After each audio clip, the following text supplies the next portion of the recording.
Saudara, kantor wilayah Kementerian Agama Sulawesi Selatan menyelidiki kasus 37 warga Makassar yang ditangkap di Madinah karena berangkat ibadah haji dengan visa ziarah.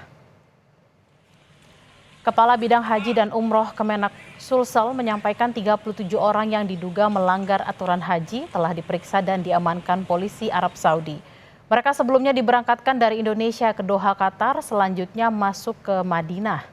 Pihak Kemenak belum bisa memastikan apakah ke-37 warga Makassar pergi ke Arab Saudi lewat travel resmi atau ilegal. Jamaah dari Makassar sebanyak 37 orang yang terjaring di Madinah. Mereka itu masuk lewat Doha, Qatar, terus masuk ke Riyadh, dan Riyadh naik bus menuju ke Madinah.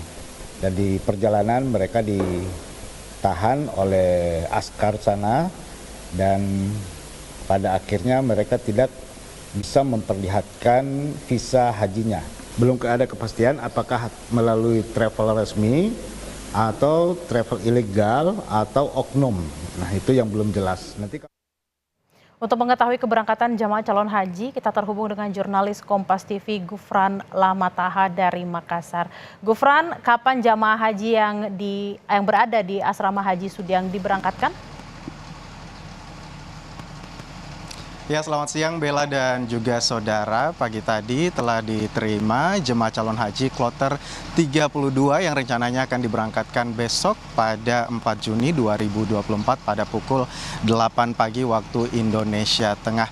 Tadi melalui pantauan kami sesaatnya diterima di Aula Arafah, Asrama Haji Sudiang, Kota Makassar ini. Ke kloter 32 jemaah calon haji ini langsung diberikan pelayanan fasilitas seperti yang diberikan oleh Panitia Haji Embarkasi Makassar kepada beberapa jemaah calon haji yang sudah memasuki usia lansia atau di atas 65 tahun.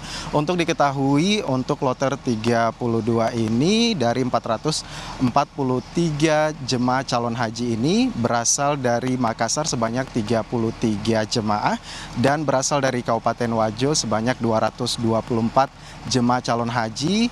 Ada 1 orang yang berasal dari Kabupaten Baru, kemudian 4 orang berasal dari Kabupaten Sidrap, dan 181 berasal dari Maluku, seperti itu. Dan untuk kloter 32 pada kali ini terdapat 32 lansia, diantaranya 17 orang ini memakai kursi roda, seperti itu.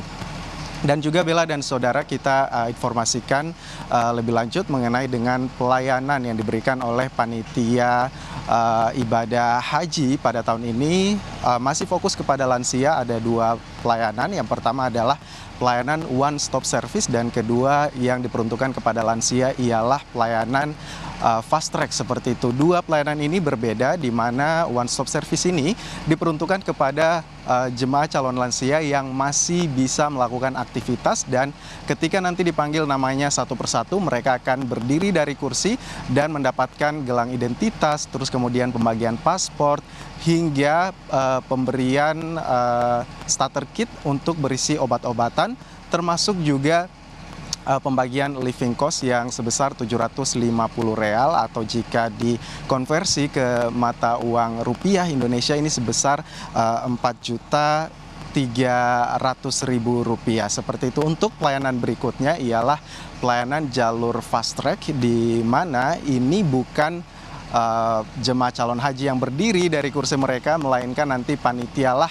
yang akan bergerak ke kursi mereka masing-masing untuk melakukan pembagian paspor, pemberian gelang identitas, hingga nanti pembagian uang living cost. Sehingga memang tadi pada saat penerimaan jemaah calon haji kloter ke-32 ini, lansia yang berasal di atas 65 tahun ini tadi sangat cepat sekali pelayanannya, dan mereka sudah berada di wisma masing-masing. Sementara jemaah calon haji yang berada di layanan one stop service ini masih beberapa, dan masih dipanggil untuk mendapatkan beberapa pelayanan hingga pemberian identitas, seperti itu. Untuk kloter ke-32 ini, Bella dan juga saudara, lansia tertua itu atas nama Irma, berumur 96 tahun, dan yang termuda Dan termuda itu atas nama Selvi Kadri berumur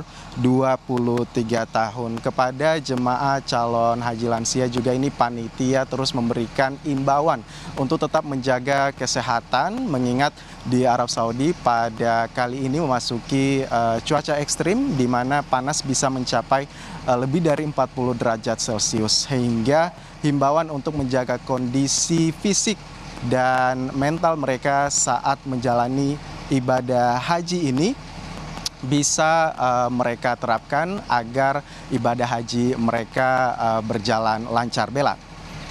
Proses apa saja yang dilalui oleh para jamaah haji untuk menjaga kondisi kesehatan mereka, karena seperti yang tadi disampaikan oleh Gufran, kondisi di Arab Saudi sangat panas, apalagi nanti untuk puncak hajinya, Gufran.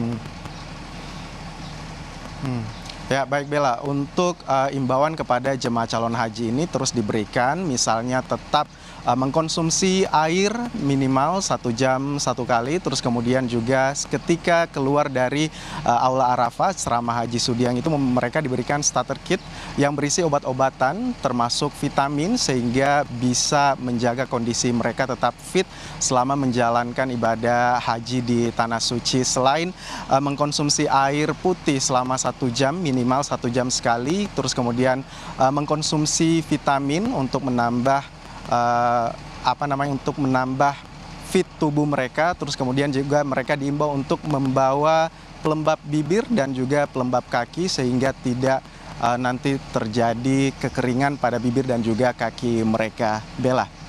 Dipersiapkan berbagai macam alat-alat untuk menjaga kesehatan para jamaah haji. Lalu Gufran, apakah sudah ada informasi mengenai para haji yang menggunakan jalur ilegal seperti yang tadi sempat disampaikan pada informasi sebelumnya? Apakah sudah ditangani oleh pihak Kemenak?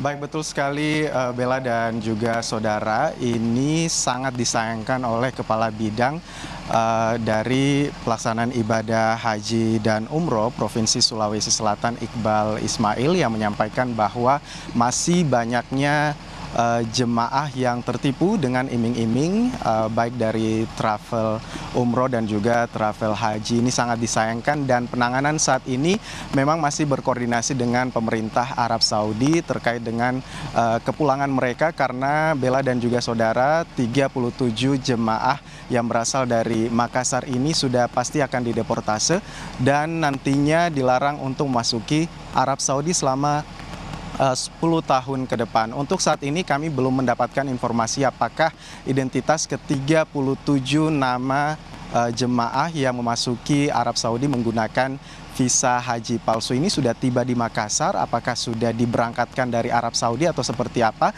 Namun hingga saat ini kami masih menunggu koordinasi dari Kepala Bidang Haji dan Umroh Provinsi Sulawesi Selatan untuk update terkaitnya, termasuk juga travel yang memberangkatkan mereka, apakah itu merupakan travel resmi atau travel abal-abal. Tentunya nanti akan ditindak lebih lanjut dan kami juga masih sama-sama menunggu informasi terupdate dari pemerintah setempat. Bella.